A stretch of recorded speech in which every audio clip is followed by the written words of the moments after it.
Welcome to another episode of Accounting Focus, where we talk a lot about standards and solve past standard questions from ICA, ACC, and Cima. Whether you're a student or you're a professional, this particular channel is for you. So if you've not subscribed, kindly hit the subscribe button.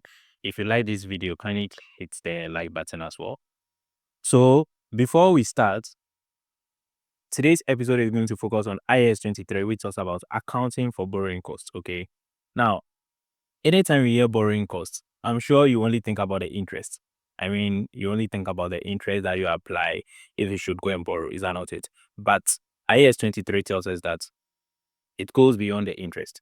And at the same time, IAS 23 also made it very clear to us that there are instances where we can actually add the borrowing cost to the cost of an asset, right? Because before IAS 23, what happened was that we were expensing all our interest. But after IAS 23 came in, it gave us some criteria that if we are able to see these conditions, if you're able to see these criteria, now we wouldn't have to expense that borrowing cost. We can capitalize it. Is that not it? So what this episode is going to look at is going to actually make this standard very simple for you and straightforward. Very, very simple and straightforward. So stay with us as we break down the principles of IAS 23. So what is IAS 23 going to basically talk about? What is this episode going to talk about? So we are going to look at key definitions. We are going to look at treatment of borrowing cost. How do we treat it? Are we expensing it? Are we going to add it up to the cost of an asset, which means capitalization? Is that not it? Then we are also going to look at borrowing cost capitalization. What conditions should we look out for? Which of the borrowing costs do you capitalize? At what point can you start capitalizing your borrowing costs? You have to look at it. At what point do you suspend capitalizing your borrowing costs? At what point do you cease or do you end the borrowing cost capitalization? And what is the disclosure requirement? So this episode is going to make it very simple and straightforward, right? So to start with, what is borrowing cost? Now we are saying that borrowing cost refers to interest and other costs that an entity incurs in connection with borrowing of funds. Now, before we actually dwell into it, what I want you to understand is that the borrowing cost we are talking about deals with external debt. Okay, we are not talking about equity. So if a company wants to, undertake a project or any activity, and then they raise shares, okay, they issue shares, and then through that they get some money to fund the project, borrowing cost IAS 23 does not apply to it. What IAS 23 basically looks at is it has to do with debt, external debt. So it could be loans, it could be bonds, it could be debentures. Are you getting the picture? So when you talk about borrowing costs, we are saying that it refers to the interest. Now we know that anytime you go and borrow, they will give you a percentage that you use in calculating your interest every year. Is that not it? That is what we know. I mean, interest is one of the components of borrowing costs, and it is very, very familiar to everyone. But the issue here is the other cost. And that is what I want the focus to be on. And other costs that an entity incurs in connection with borrowing of funds. So we are saying that if you should go and borrow, or if you should go out to, seek for funds, any form of other costs associated with you getting that funds, okay, that interest rate that you apply annually to get their computation, we are saying that we sum all these things and they all form part of borrowing costs. Are you getting the picture, right? So now, let's look at this component. Now, what you have to do is that if you should understand these components, okay, there is no way you won't be able to solve any borrowing cost question. Because before you can solve the questions, you should be able to understand the principles. And this is where the principle starts. So we understand what borrowing cost is. What are some of the components? So interest, you are saying that interest on bank overdraft and short-term and long-term borrowing. So any form of interest that you apply from this borrowings or these loans that you get, whether bank overdraft, whether short-term loans, whether long-term loans, all these things form part of borrowing costs. Now, secondly, we are looking at amortization of discounts or premiums relating to borrowing. Now, when you talk about, before we understand amortization, let's talk about discounts. Now, let's say you are going for a loan, okay? There are instances where some of these banks gives you, a discount. So let's say you are going for a loan, and let's say they give you a discount of 10%. So let's say you went for a loan of, let's say, 10,000 Ghana cedis, and then they give you a discount of, let's say, 10%. Let's say 10% discount. No.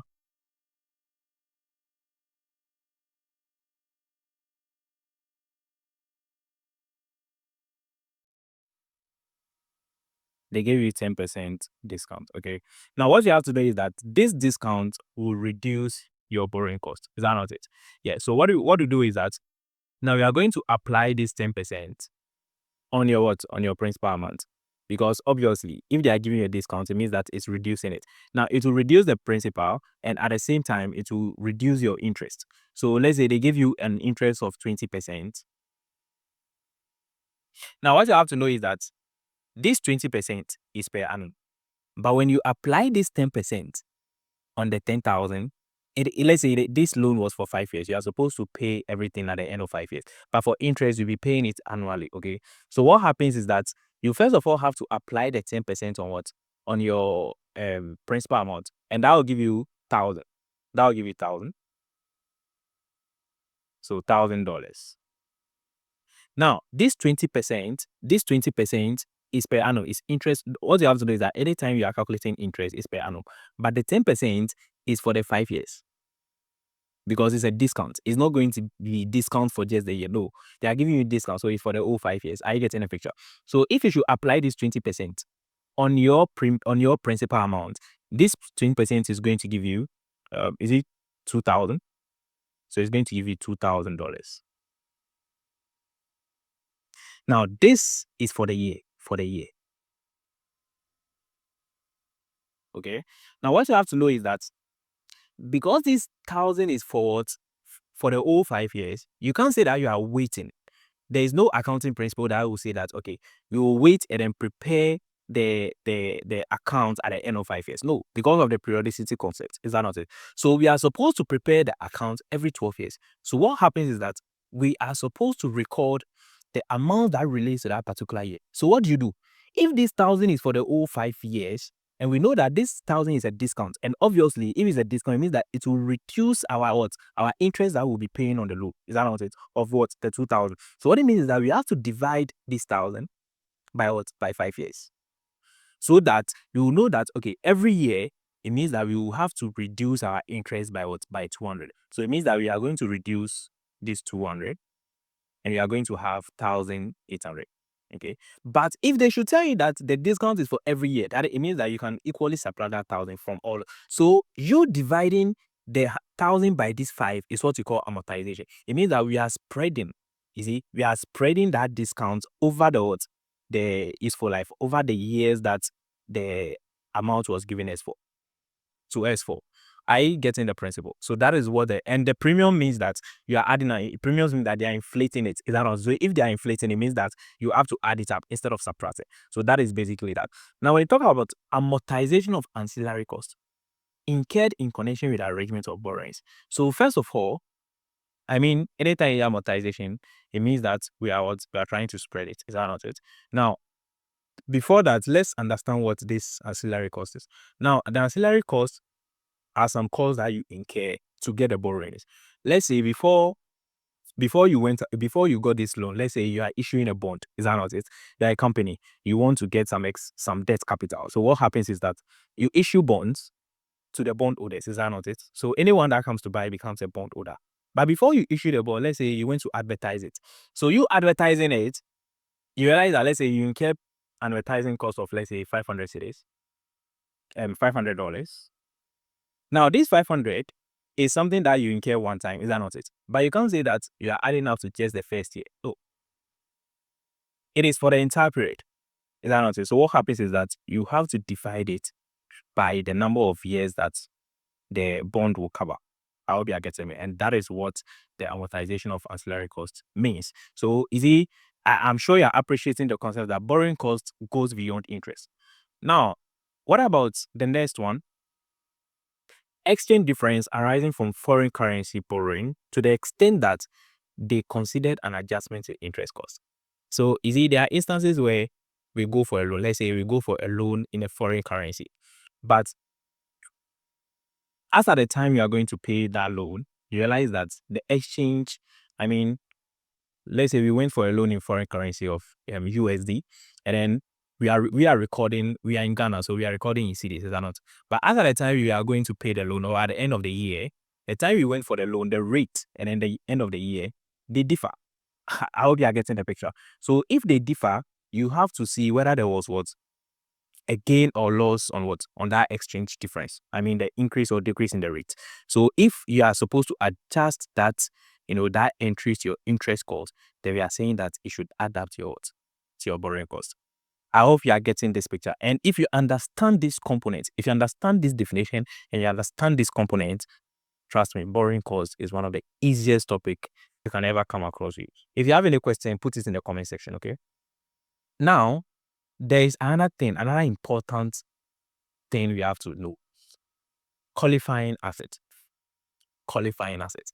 Now, when you talk about qualifying asset, we are saying that qualifying asset is an asset.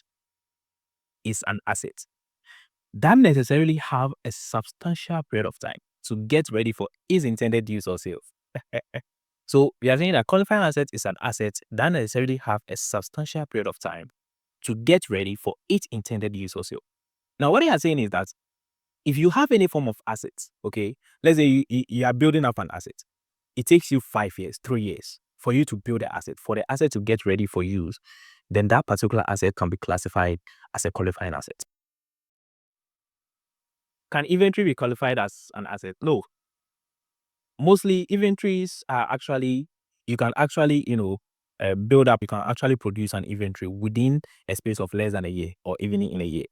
But if that inventory should take 3 years or 5 years before it should get ready, then it can also be treated as what, a qualifying asset. Are you getting the picture? So anything so let's say construction of a building.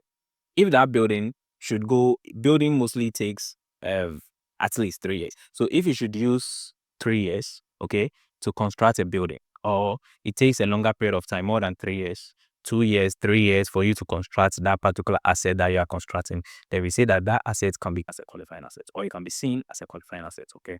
Now, what are some examples? So PPE under construction, property, plant, and equipment under construction.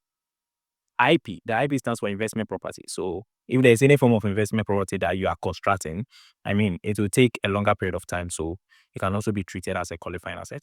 Stores and warehouses under construction.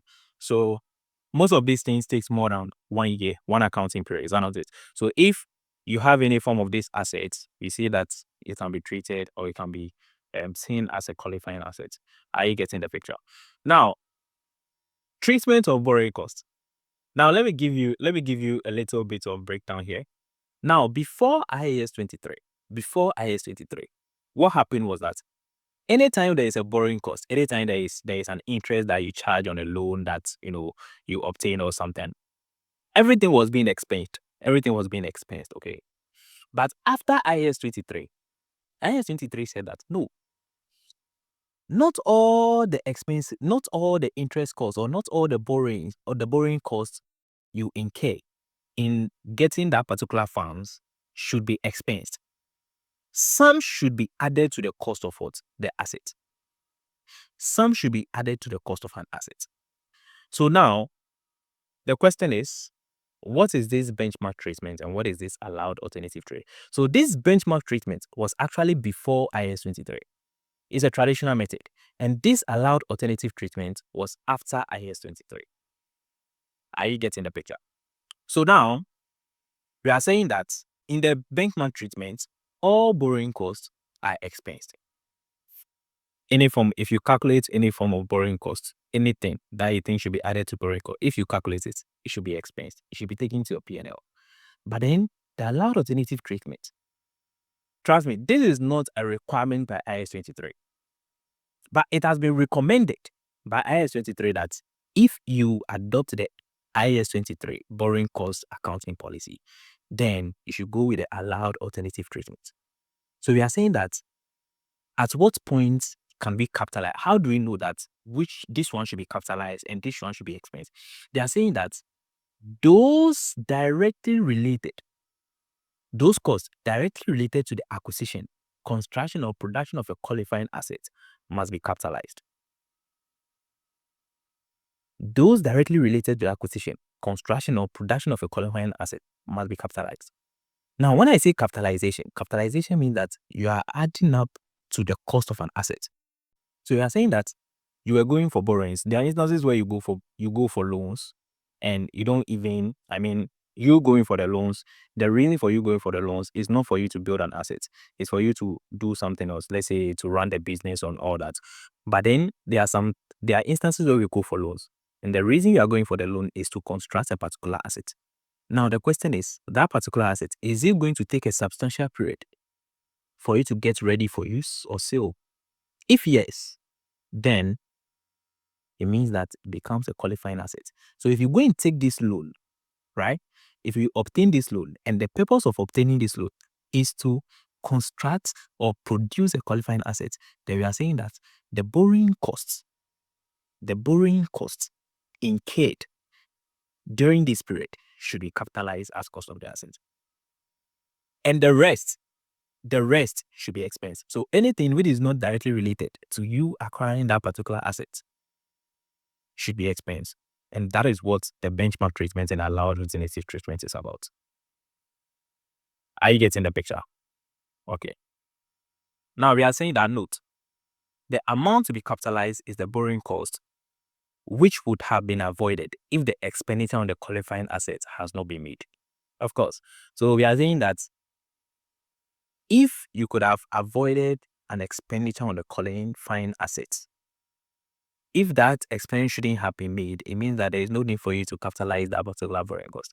We are saying that the amount to be capitalized is the borrowing cost, which would have been avoided if the expenditure on the qualifying assets has not been made. I get it. So if you had not constructed that particular asset, would you have incurred that borrowing cost during that period? No. If no, then there is no need for you to capitalize. But if yes, you have to be capitalized it. Now, borrowing cost capitalization. We have specific borrowing, and we have enterprise pool or existing debt. What do we mean by this? Now, there are instances where the company wants to acquire a building. Let's say we want to construct a building, okay, a qualifying asset. But we do not have the funds for it. So what do? We go to the bank. So and so, we want to get this amount of money to build this particular, to construct a particular asset. So you realize that they going to the bank to obtain that loan is for a specific purpose. And what is that purpose? The purpose is for you to what? To build, to particular construct a building. Are you getting the picture? So it becomes a specific borrowing. Now, we have instances where you could obtain some loans. Let's say you are running your business, right? But you have already obtained some debts. You've already obtained some loans. By the time you're obtaining these loans, you didn't have that intention to construct a building. Let's say you obtained a loan for, like, let's say 6 years. Is that not it? But first year has gone by, second year has gone by. In the third year, that was when you decided that no, I want to construct a particular building. I want to construct a qualifying asset. Now, what this means is that the question is, are you going to the bank to obtain a loan? No, you wouldn't have to go to the bank. Why? Because you already have some debts. That the total amount you're having can equally help you construct that building. So we are saying that existing debts. Are you getting the picture? So if the amount is not there and you go to the bank purposely to go and obtain, then it means that it becomes a specific borrowing.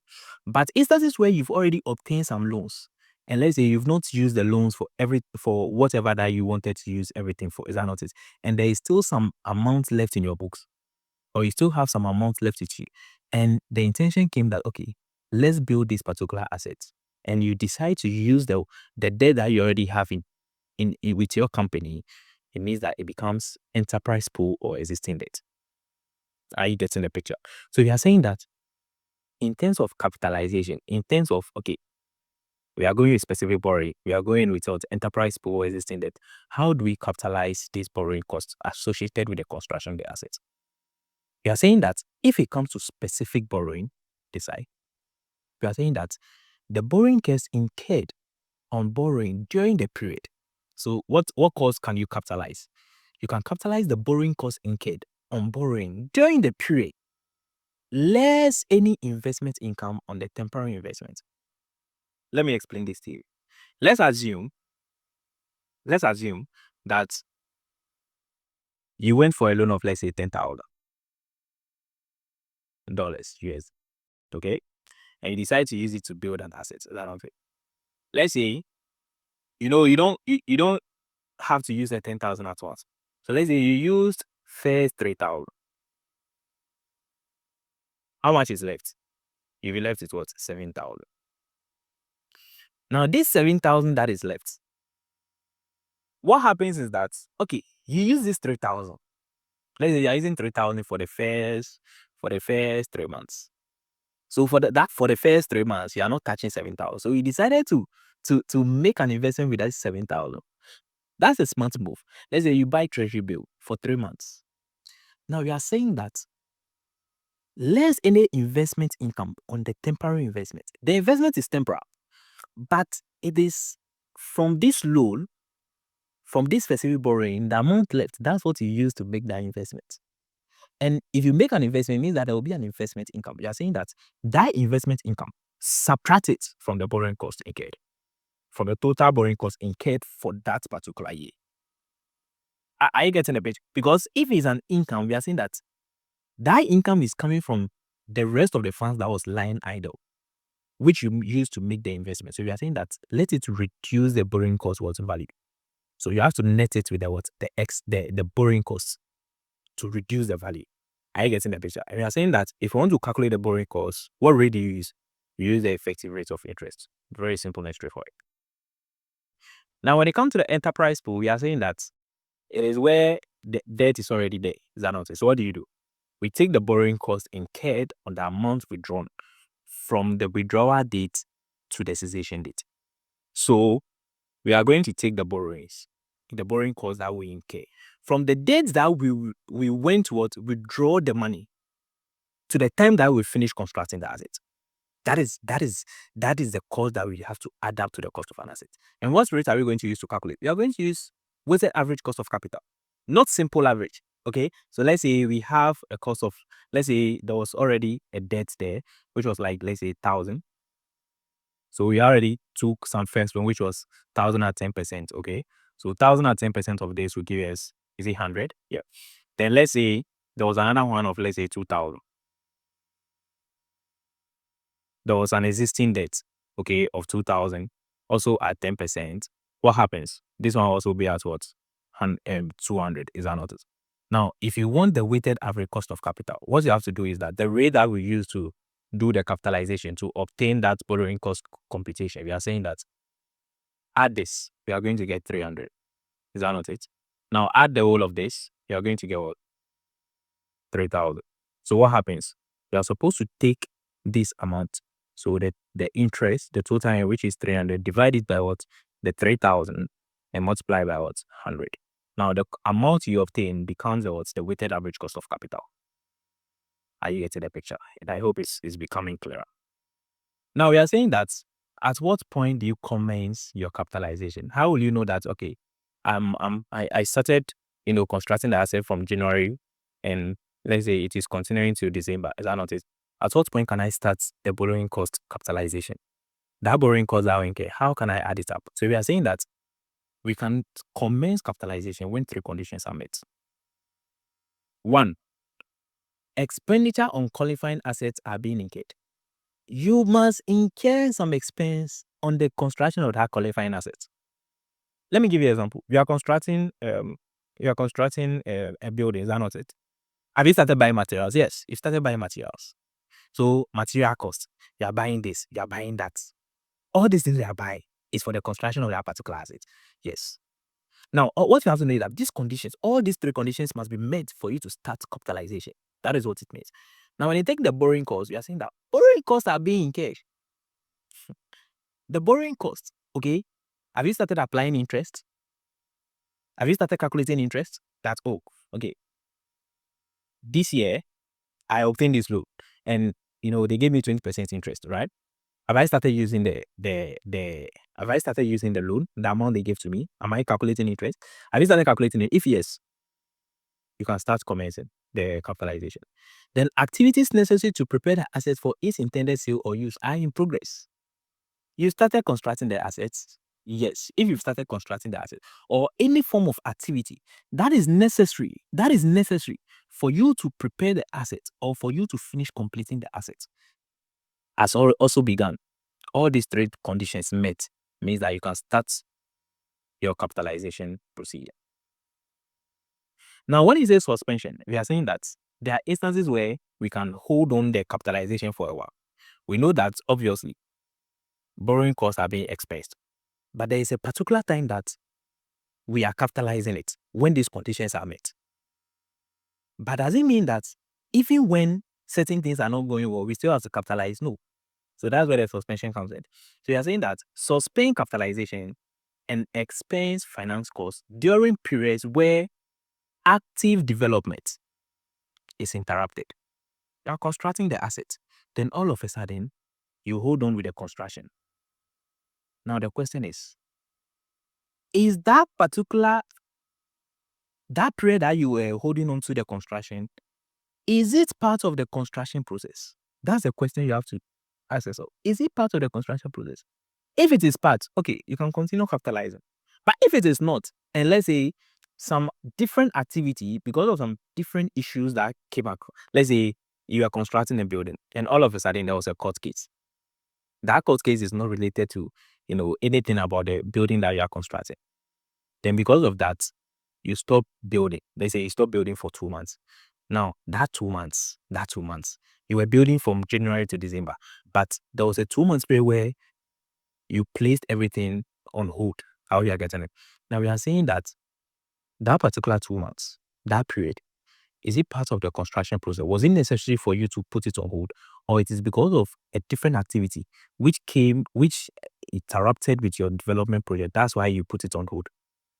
If it is not related, then we are saying that during that 2 months period, you should expense it. You shouldn't capitalize it. That is what the suspension of capitalization is. Are you getting the page? So it means that in that 10 months period, 12 months period, 2 months will be expense, and then the 10 months will be added to the cost of an asset. Are you getting the picture? Now, cessation of capitalization. At what point can we end capitalization? We are saying that when substantially all the activities necessary to get the asset ready for its intended use or sale are complete. So, have you finished constructing that particular asset? Yes, we are done. It means that capitalization should cease. So let's say if you are constructing and in the middle of, let's say you finish constructing in June, in that particular June, capitalization should cease. Any form of borrowing costs that you incur after June must be expensed. That is what it means. Now, let's talk about the last thing, which is disclosure of capitalization.